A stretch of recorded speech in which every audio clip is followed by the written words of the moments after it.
Chapter 771. During the third time, Helios had taken the initiative to look for her at Soul Jewelry with the excuse of renting jewelry for cooperation. His only goal had been to make Nolan feel stressed, and he indeed had reached his purpose in the end. Then, his cousin told him through the phone that a pit viper had bitten a woman named Maisie and asked him to bring Professor Leonhardt to the training camp.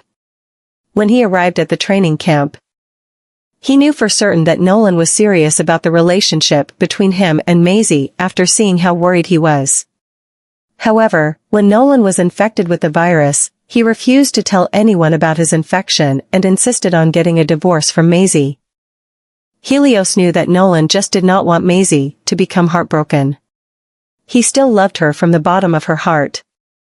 After all, Nolan was not someone who would give up halfway on anything once he felt it was the right way. However, when he had to give up, he must have his reasons to do so. After Maisie's accident, Helios could see how regretful Nolan was in his decision. Although Nolan seemed like he did not care about Maisie during those 3 years, he still secretly sent someone to look for her. Riley had known that Maisie was in Morwich, but she had not told anyone about it. It was him. He was the one who had sent the message to Nolan in secret, making them all think that it had leaked out from Riley. Unfortunately, even though Nolan had gone to Morwich, he still couldn't bring himself to see her. After being infected with the virus, he had been terribly sick, yet he still tormented himself. Everyone, including Helios himself, could see how much he wanted to go and see her. Therefore, Helios decided to do him a favor. He had bribed someone from the Hants Palace in Morwich to get him a photo of Alice. He had not been afraid of getting busted. After all, even if it did happen, if Alice were really Maisie, at least she would think it was Nolan's men who were looking for her. He had done everything he could in his power to help them, and it would have depended on them whether or not they would reconcile. When Helios came out of the hospital, he bumped into Quincy, Daisy, and Colton. Daisy greeted him with a smile. "Godfather Helios. Are you here to visit Daddy as well?" Helios rubbed her hair and smiled faintly. "Yeah." Daisy looked at him with her head lifted and asked, "So has Daddy woken up yet?" Helios was stunned. Then, he heard Daisy continue saying, "Grandpa said that Daddy has been sleeping for a long time. When is he going to wake up? This is the first time I see someone who can sleep for so long." A hint of pain crossed Helios's eyes as he looked at Daisy's innocent face. He didn't know how to answer her. He felt guilty and did not know how he should face these kids right now. After all, he was the one who had pulled Nolan into this mess. Quincy could see Helios was troubled, so he came to relieve the situation. "Daisy, your father is too tired, so he'll sleep for a little longer. Don't worry. He'll wake up in another few days." Daisy believed in Quincy. But Colton crossed his arms in front of his chest and fell into thought. Riley came to the Royal Academy of Music for an interview.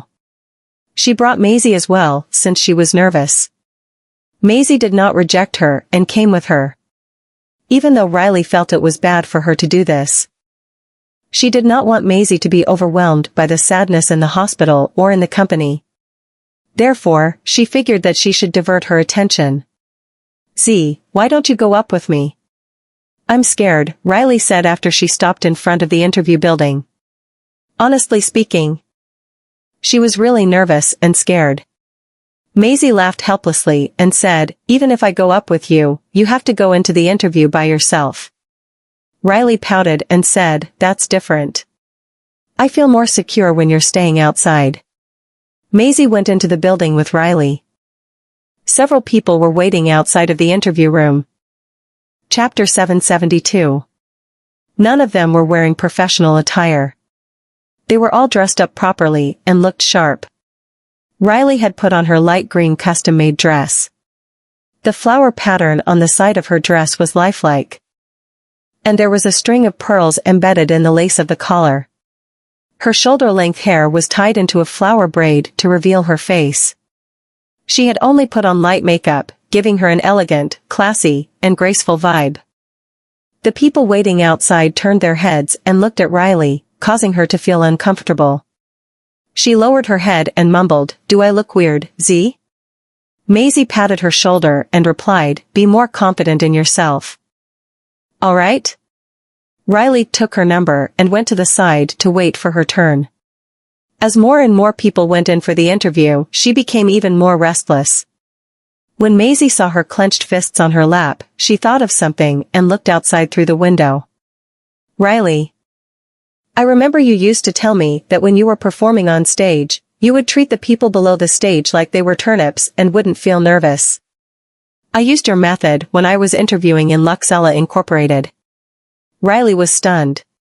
She turned her head to look at her and said, "It's been so long. You still remember that?" Maisie chuckled. "You were facing thousands of people on the stage back then. I was just facing a couple of them." Riley did not say anything. Maisie extended her fist toward her. "This is it, Riley. The time for you to make a comeback has come." This made Riley feel like she had gone back to her high school days. Every time she performed on stage, Maisie would use this hand gesture to motivate her. A smile appeared on her face, and she bumped fists with Maisie. "Good luck to myself." When the examiner came out and called Riley's name, she took a deep breath and walked in with the examiner. The interview room was spacious, and there were only 5 interviewers inside. Riley walked to the center, and the 5 interviewers' eyes lit up. They nodded in satisfaction when they saw Riley's attire. Riley gave them a bow and greeted them, "Hello, my name is Riley Hill. I'm 27 this year, and I'm here to interview as an instructor for the orchestra department." An interviewer flipped through Riley's profile, adjusted his glasses, and said, "You were a student of the orchestra department at Northwest University? Why is it said here that you haven't graduated?" Riley clenched her fist tight. She took a deep breath, loosened her fist, and replied, "Yes. I didn't graduate because of an accident." Another interviewer chimed in and asked, "Could you tell us about the accident?" Riley's eyelashes fluttered, and she subconsciously lowered her head. Maisie, who was waiting in the hallway, paced back and forth in front of the window. "I wonder how she is doing there." Suddenly, she heard a string of footsteps behind her. She turned her head around and noticed that the incoming person was a man with a tall stature. She squinted her eyes and asked, "Have you recovered from your injuries, cousin?" Lewis was wearing a gray trench coat with a black turtleneck shirt. Since he was tall, the trench coat had further accentuated his slender body figure. He stuck both his hands into his pocket and said, "Well, it's just a minor injury. It's nothing serious." He looked into the interview room and asked, "Did Riley ask you to come with her?" Maisie shrugged and replied, "Yeah. Besides, I'm worried about her too." After that, she smiled at Lewis and asked, "Are you worried about her too, cousin?" Lewis cupped his hand into a fist and put it in front of his lips. He cleared his throat, but he did not say anything. The smile on Maisie's face widened as she asked, "Are you not going to tell Riley?" He was stunned. "Tell her what?" "Your feelings." Maisie looked outside through the window. Judging from Riley's emotional intelligence, it may take a long time for her to realize it. Lewis fell silent for a long while before replying, "It's fine. I can wait." It was then that Riley came out of the interview room. She was stunned when she saw Lewis, and her heart skipped a beat. What are you doing here?" Chapter 773. Lewis looked at her. Although he seemed calm on the surface, myriads of emotions were surging inside of him right now. Seeing that he wasn't going to say anything, Riley went up to Maisie. Maisie asked, "How was it? Was everything okay?" She smiled awkwardly and said, "I have no idea. They asked me to go home and wait for their call." Just when Maisie was about to say something, she received a call from Francisco. She went to the side and answered the call, leaving Riley and Lewis to stand looking at each other awkwardly. Riley lifted her head. And when she met a glance with Louis, she averted her eyes away.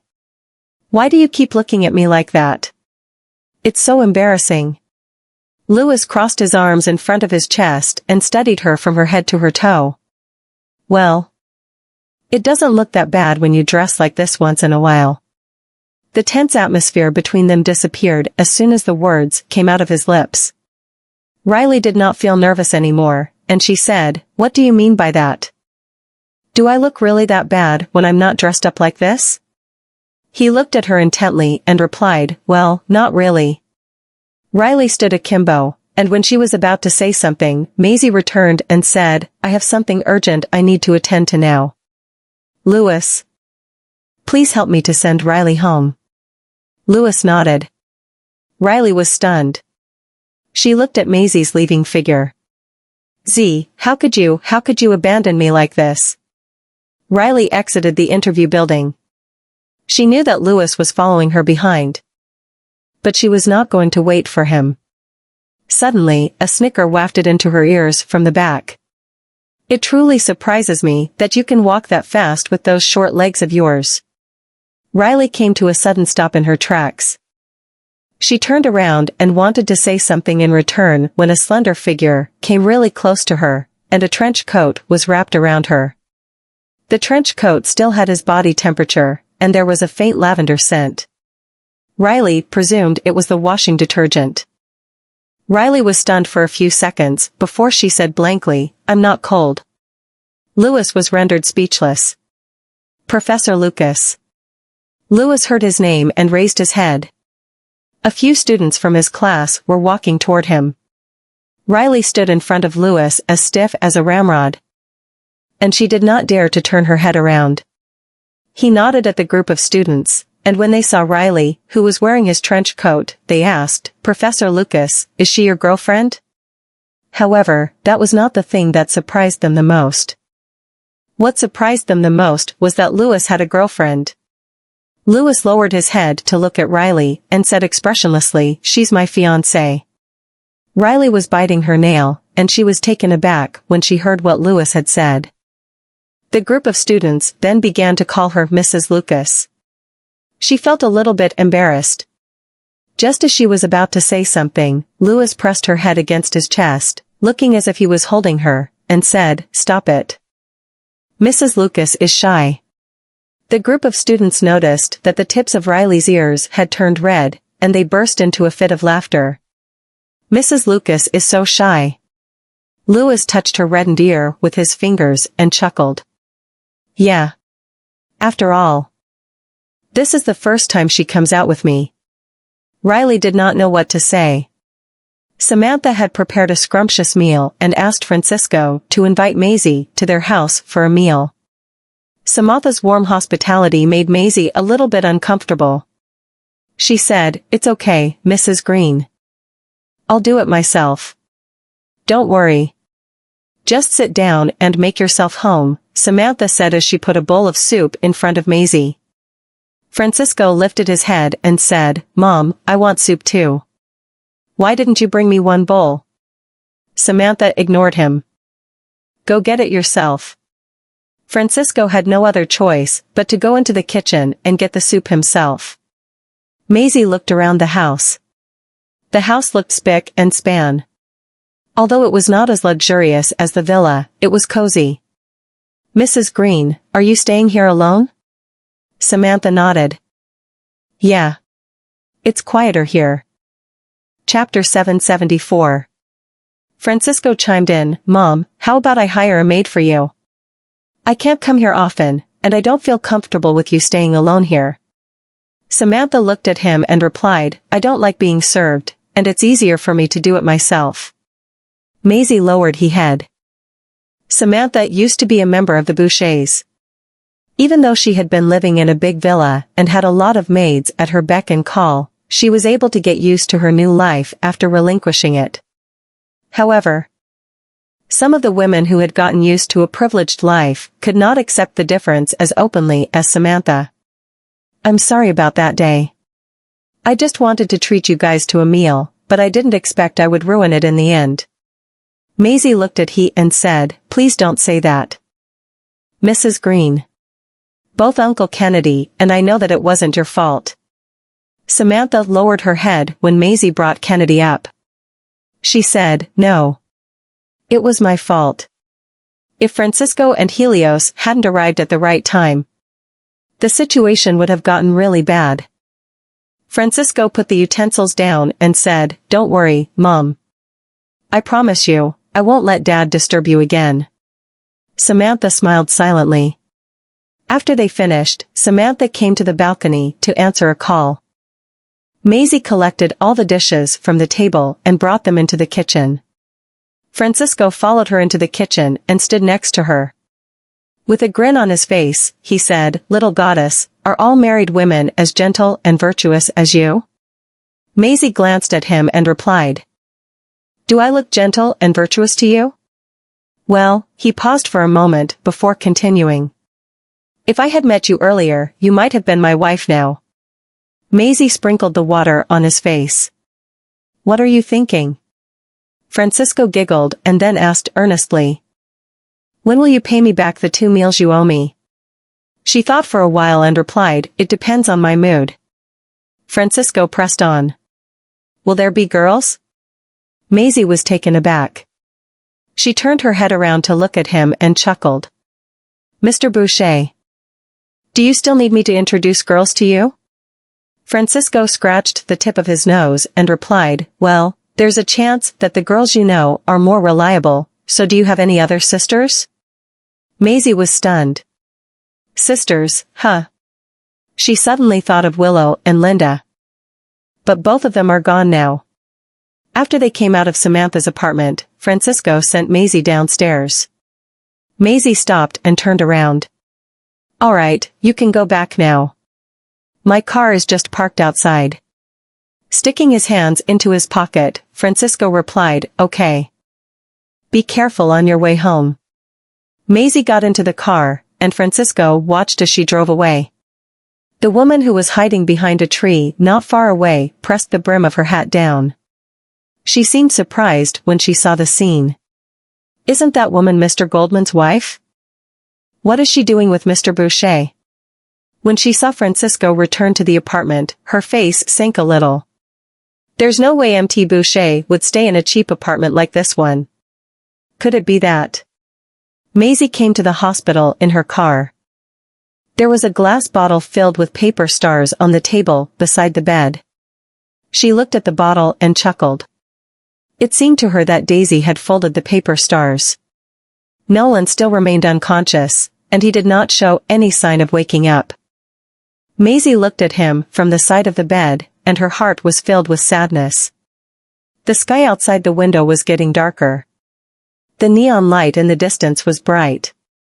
A ray of light was reflected on the ceiling of the ward and chased the darkness away. Maisie was lying on the side of the bed. She felt that there was a hand caressing her cheek. It felt like she was dreaming. Chapter 775. Nolan had woken up in the dream, and Maisie's hanging heart finally landed. She rubbed against the hand and fell even deeper into the dream with him by her side. The sky was turning white in the distance, and the bright light made Maisie slowly open her eyes. When she did not see Nolan on the bed, she jerked up. Nolan, she shouted, but there was no response from the ward. Maisie dashed into the corridor and stopped a nurse who happened to pass by. Have you seen the patient here? The nurse was dumbfounded. Isn't he at? She looked into the ward, and her face turned pale. Where is he? The nurse hurriedly reported Nolan was missing at the nurse's station. Maisie looked into the empty ward, and her heart trembled. She seemed to have remembered something and rushed toward the elevator. It was late autumn, and the morning breeze was chilly. The lawn and the stone path were covered with fallen leaves. Maisie looked at every patient who walked past her, trying her best to look for the familiar figure. She knew that he had woken up and that he must still be in the hospital. Suddenly, she came to a stop. There was a man sitting on the bench not far away from her. Driven by her strong instinct, she rushed toward the person and shouted, Nolan. The man sitting on the bench was startled. Maisie slowed down and walked around him. It was only then that Nolan turned his head slowly to look at her. She was panting slightly, and her cheeks were ruddy because she had been running the whole time. Her hair was disheveled by the wind and had gotten tangled around the buttons. Her eyes were red around the rims, and there were tears in them. Her heart skipped a beat when she met Nolan's eyes. He rose to his feet and stood in front of her without saying anything. His face was cold. There was a surge of emotions at the depth of his eyes, but he calmed them down. Maisie looked at him silently. Nolan lifted his hand and trailed his fingers over her eyebrows, her eyes, and her cheeks. His palm was warm, and the way he caressed her was as familiar as ever. I'm sorry for making you wait for me for so long, Nolan said, causing Maisie to throw herself into his arms and her tears breaking loose. She thumped on his chest and said, Nolan, you're a liar. He had lied to her once in Staslo. He had lied to her that he would bring Waylon back. He had also lied to her on Winston Island by telling her to wait for him to return. Nolan allowed her to vent her spleen for a while before wrapping his arms around her tightly. Lowering his head, he kissed the top of her head and said in a hoarse voice, It's my fault. I'm sorry. Maisie was caught between laughter and tears. Nolan cupped her face with her hand and wiped the tears off her cheek with his finger. Chuckling deeply, he said, All right, stop crying. There was a layer of mist on her teary eyes, and it made her look even more lovable. I dreamt of you last night. Yeah, I know, Nolan replied as he lightly wiped the tears that fell from her eyes. There was a smile in his eyes as he added, Perhaps I heard your calling. In the end, the nurses found them. They also called Nicholas and told him that Nolan had woken up. After the doctor finished the brain CT scan for Nolan, Nicholas approached him and asked, Doctor, is my son all right? The doctor replied, Judging from the CT scan's result, there isn't any issue with Mr. Goldman's head. Since he has woken up, there shouldn't be anything to worry about. Both Quincy and Nicholas heaved out a sigh of relief when they heard what the doctor said. Although it seemed like Nicholas did not care about Nolan, he would still be very worried about him whenever he was in danger. While he sighed with emotion at his son's fortune for being able to escape death multiple times, he was worried that the same thing would happen to him again. Since Nolan had woken up, he figured that he should call Titus and tell him about it. After all, both Waylon and Titus were in another country, and he was certain that they must be worried sick about Nolan. Chapter 776. In the ward. Maisie leaned against the wall and looked at Nolan, who was reading a book with the kids. Daisy mentioned that Helios had come to visit her father a few days ago, and Nolan only responded with a faint smile. Judging from Nolan's demeanor, which felt the same as back then when he reacted to Daisy's comment about Helios, Maisie knew that Nolan had regained his memory. The two children still had to go to school, so Nicholas came back to pick them up and told Nolan to rest well. The two children bade their father goodbye and left with Nicholas. Maisie was also about to leave the ward too when Nolan stopped her. She stood still behind the door, noticing that the figure behind her was approaching. She did not turn around but only withdrew her hand that was already holding onto the doorknob. Nolan hugged her from behind and rested his chin on her shoulder. Are you still angry?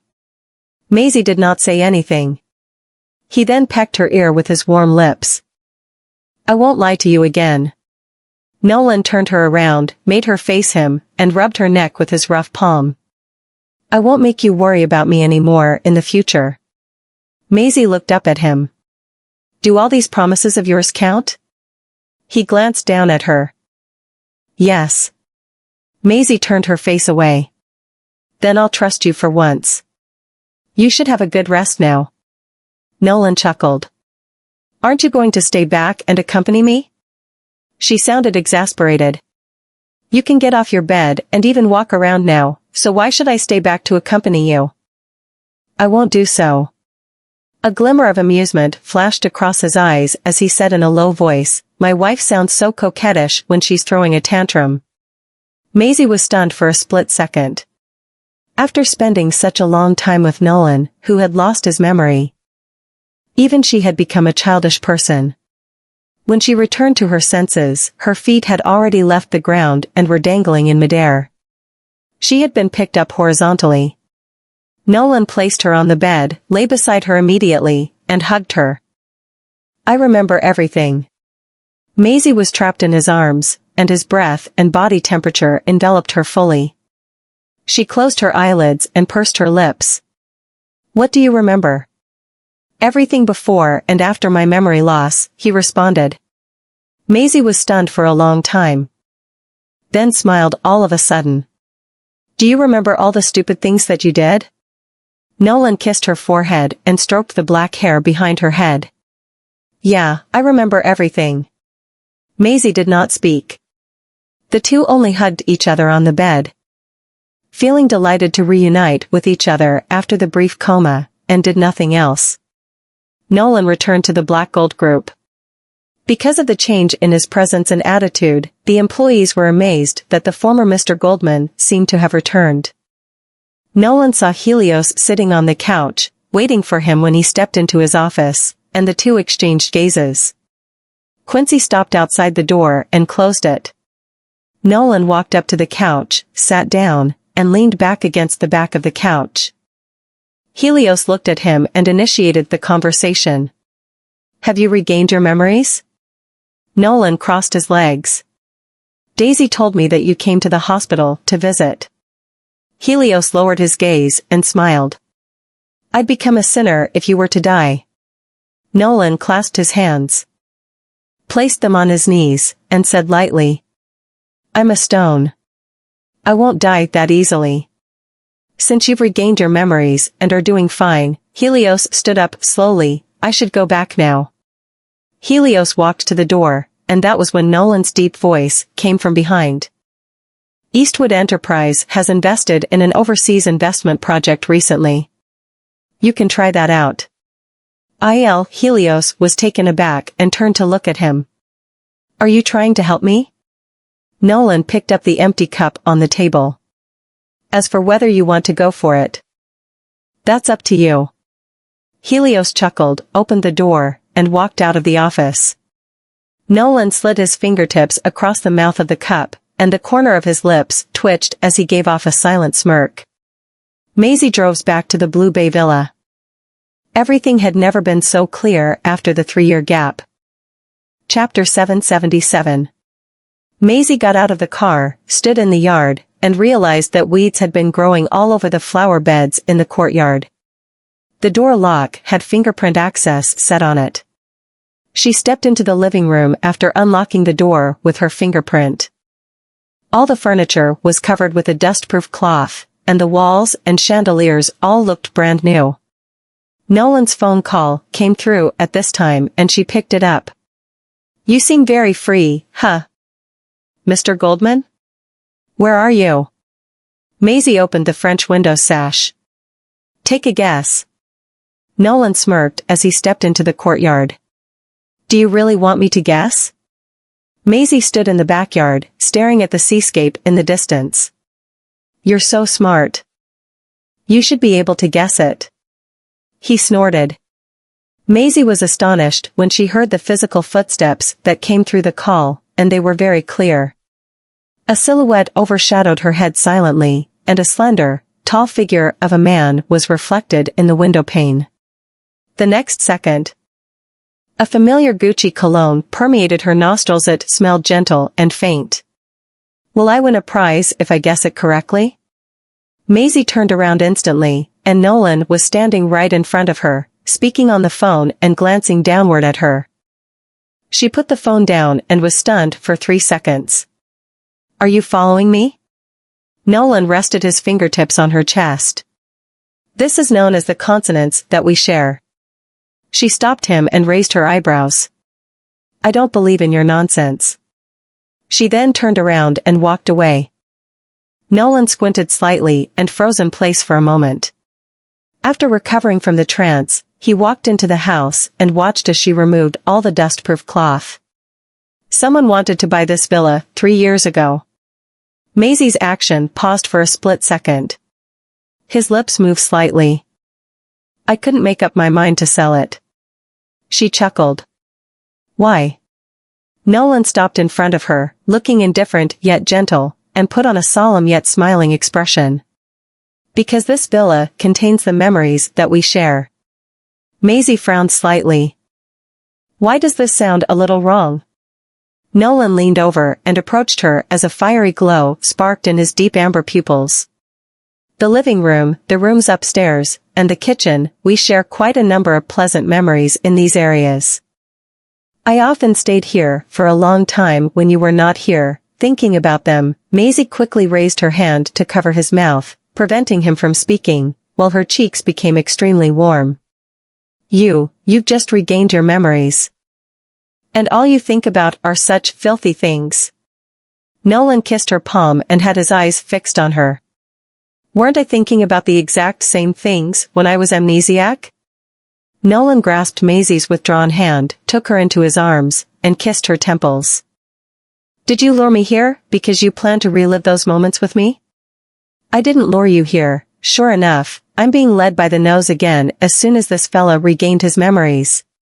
Nolan placed her on the couch and leaned toward her, and all she could do was lean backward. He kissed her lips and guided her hands to unbutton his shirt while doing the same to her until they were both butt naked.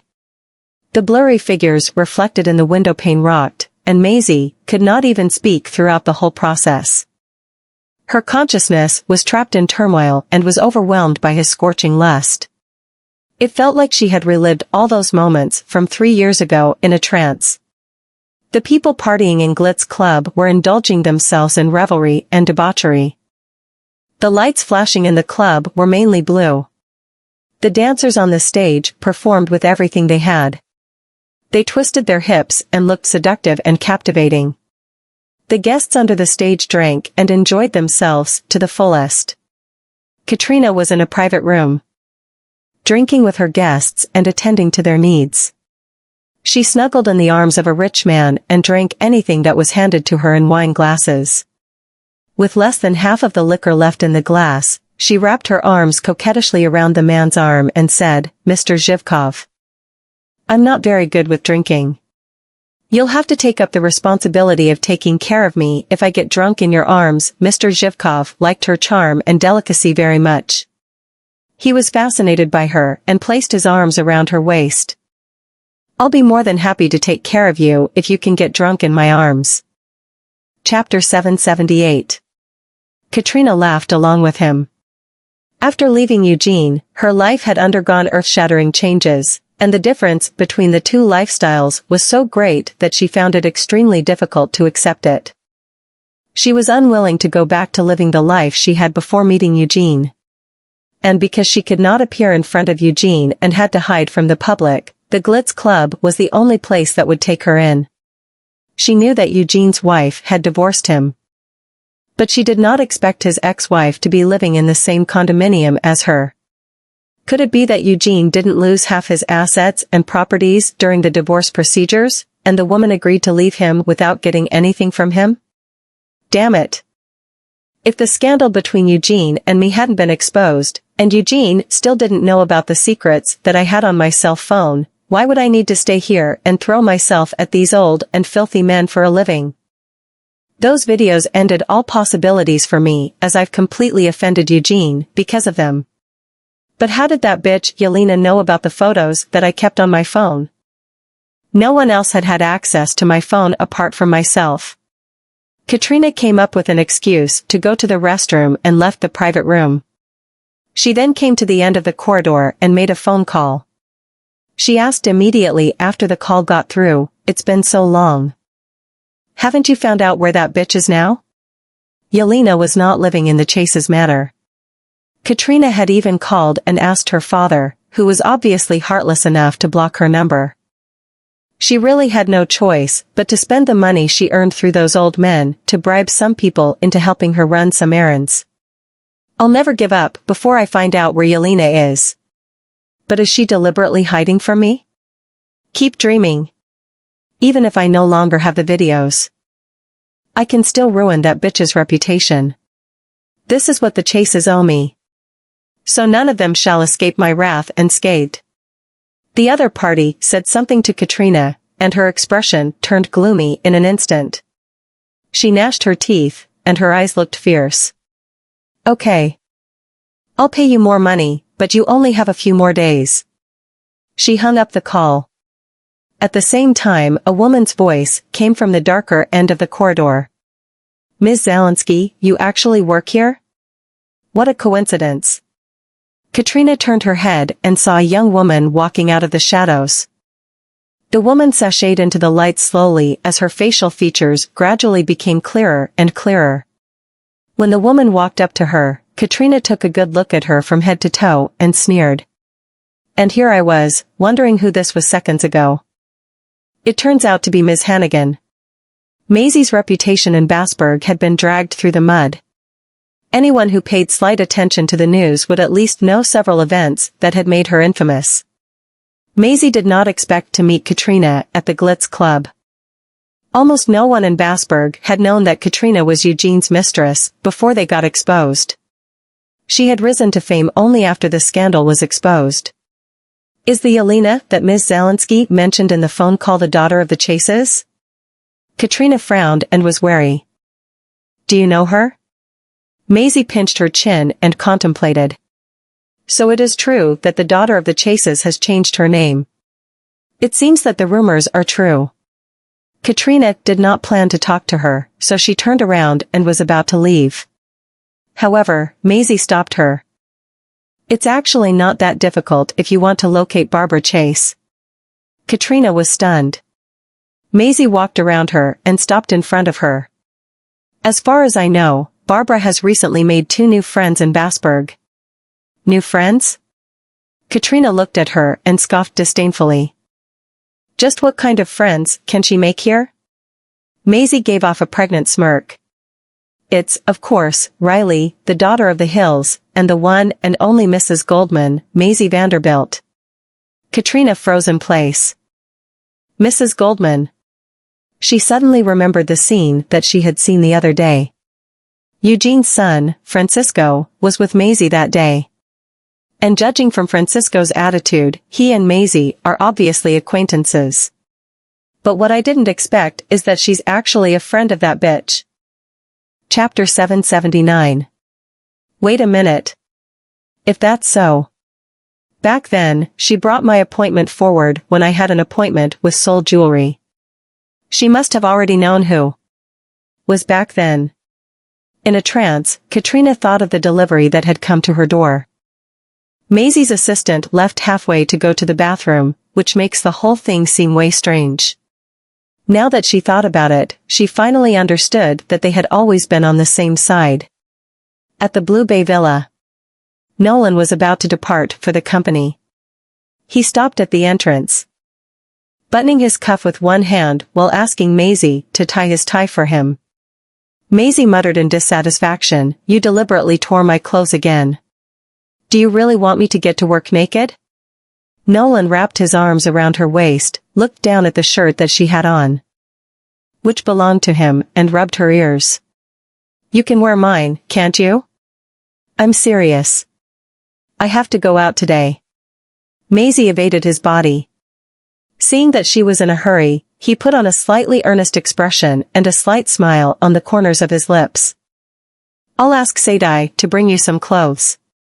You're quite good at ordering others around, huh? You're mine, and your employees have to listen to me too." He lowered his head, intending to kiss her. However, Maisie lifted her finger to block his restless lips. "Get going already. Didn't you just say that you're already running late?" Nolan narrowed his eyes and stroked her hair reluctantly. "I really wish that I could insert you into my pocket and bring you along with me all the time." Maisie chuckled. "I'll pass. I think I'd die if I were to be around you all day. Every day." Nolan laughed. He took the suit jacket and draped it over one of his arms, turned around, and walked out the door.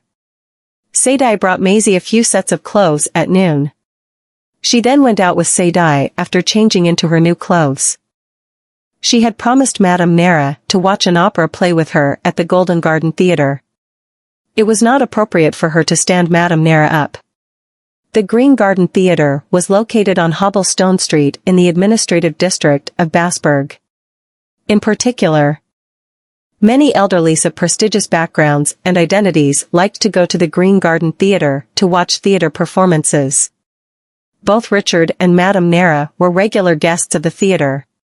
Madame Nera's reserved seats were located on the second floor. The second floor had a better view.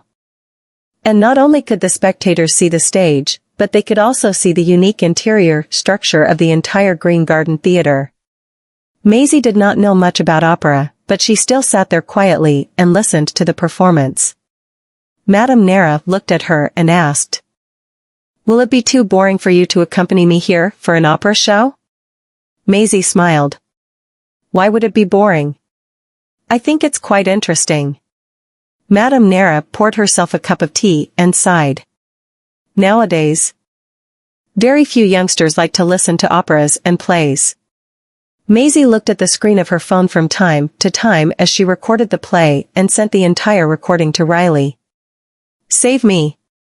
Riley learned opera when she was a child, so she should know a thing or two. After a while, Riley replied to her message. "What do you want me to do? And since when did you become so sophisticated that you would go to the opera?" Elle came with Madame Nera. When Riley replied to her text again, Maisie quietly turned off her cell phone screen. Seeing that Madame Nera was always watching the audience, she said, "This is a play known as Circe or Xerxes in English. If I'm not mistaken, it was originally sung by Circe, the king of Persia, in honor of a plane tree and its shade. It has a plot of jealousy, infidelity, and treachery, resulting in a bravura music cocktail." Madame Nera turned to look at her. "You do know your opera." Maisie gave off an awkward but polite grin. It seems that Riley can still be quite a useful friend during such critical moments. I can finally understand a thing or two about what's going on the stage now. All of a sudden, her eyes were fixed on the opposite side of the opera box, and she saw a man hugging a woman, both of whom looked like they were in their 40s or 50s. There was nothing wrong with witnessing an old couple showing off their affection for each other. Maisie was about to look away when she realized that they did not seem to be showing off. Chapter 780. It looked more like they were arguing about something. Maisie could not hear what they were arguing about clearly, but the two of them seemed to be moving very vigorously. The woman then pushed the man away and gave him a slap. When the man held her hand and said something, the woman pulled her hand away from his palm and turned her head. She looked as if she was wiping her tears away. The woman turned to face the stone beam in front of the observation deck. Maisie saw her face in an instant, and her hand that was holding the teacup trembled. "Isn't that Helios, mother?" Maisie stopped breathing for a few seconds as she could not believe what she had seen. Helios' mother and a man who doesn't look like her husband. Who's that man?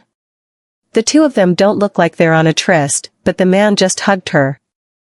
And Mrs. Boucher had obviously cried. Judging from all that, all I can say is that the relationship between those two doesn't look simple. Realizing that she had been distracted, Madame Nera asked, "What's wrong?" Maisie quickly retracted her gaze and said casually with a smile, "Nothing. It's just that this scene makes me think of Nolan." "You do have a very good relationship with that boy, huh?" Madame Nera sounded a little jealous, and Maisie felt a little embarrassed. She looked to the opposite side again and found out that Mrs. Boucher was already gone. Mrs. Boucher is Helios' biological mother and also Riley's aunt. I'm afraid that the Bouchers would suffer another huge blow to their reputation if anyone were to run into this situation.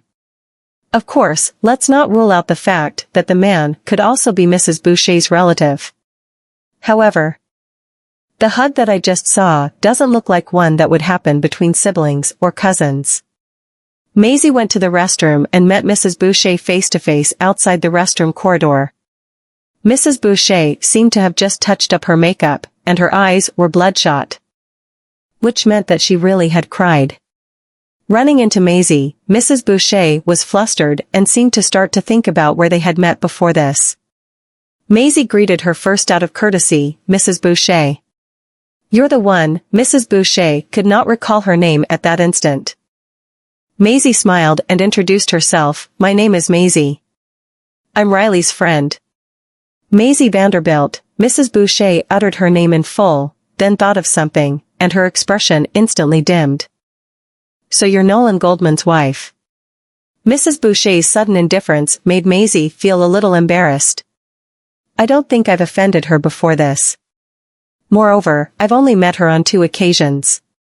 The first time was at the Lucases, which was when Willow impersonated me. And the second time was at the Somerton auction hall." Mrs. Boucher took out a mirror and looked at it. "I know you and Riley are best friends. And we met at the Lucases before." Maisie still had a wide smile on her face. "Yes. Are you here for the opera too?" Mrs. Boucher was startled and froze for a split second, then closed the mirror calmly, put it back in her purse, and said indifferently, "No, I came here to see a friend." Maisie did not ask. It was an affair of an elder, not to mention that she was an outsider. She had no right to interfere with that matter. Mrs. Boucher looked at her and said before ending the conversation and leaving the scene, "I heard that Nolan saved Helios on the island. Thank him for me." Maisie stared at Mrs. Boucher's back as she left. She frowned slightly as something went through her mind. Maisie left the Green Garden Theatre after listening to the play with Madame Nera. At the exit of the theatre, a middle-aged man who seemed to be an acquaintance of Madame Nera walked toward her. "Ms. Nera is also here to listen to the play?" Maisie looked at the middle-aged man and squinted slightly. "It's him. He's the man who was with Mrs. Boucher. He just addressed Madame Nera as Ms. Nera instead of Madame Nera." Madame Nera looked a little surprised. "When did you come to Zlokova?" The man smiled. "A few days ago, I came to Zlokova for a collaboration with the chairman of Eastwood Enterprise.